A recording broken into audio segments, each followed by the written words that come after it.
So there was a grant that the health department had, and they were looking for someone to be a community health worker in the west end of Louisville. They already had two West End community health workers, but they wanted one from the Portland neighborhood, which is where I live. I did the interview, and they asked me to do it.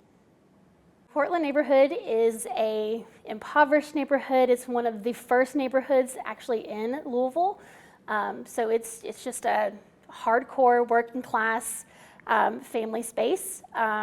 It is often neglected when you think about systems in place. We've got abandoned buildings, vacant lots. It's just a place that often gets overlooked. When I took over as doing the work for community health worker team, they said that they were having a hard time interacting with the people in the neighborhood. A nurse with a white coat or a doctor with a white coat, somebody who has credentials behind their name, it's a little scary to have them in your home and to do a home visit, right? So it's easier to say, hey, I'm your neighbor that lives 2 blocks down the road whose family has been here, is from here. My family is here, our kids are here. So we have the same experiences. We might not be completely the same, but we have a lot in common. And so that's really easy to sit down at the kitchen table and have conversations about how we can work together. Just thinking about meeting people where they are is so important. And, physicians can't do that a lot of times because they just have 7 minutes with each client, and they're trying the best that they can to figure out what's causing them to be physically ill. But a lot of times it's not the physical ailments that's the problem. It's the stress and the toxic and the chronic stress that they're getting from having to deal with, being behind on payments, or someone is sick in their community, or trying to figure out if they're going to have a house the next day because they haven't paid their rent in 2 months. Like, all of that affects your physical health, but the physical doctors don't see that, right? It's not easy to diagnose that. So a community health worker can really help to figure out how to diagnose that.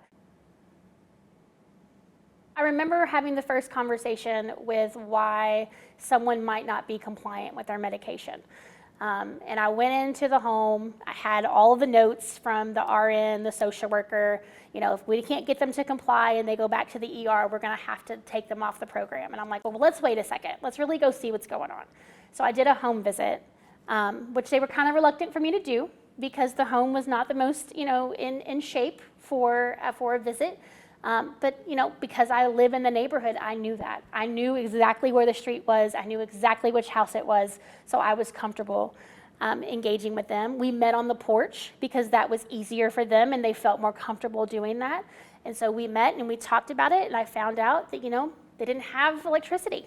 And so you can't put some medications in the refrigerator if you don't have electricity. So like I mentioned, we had to find coolers with ice.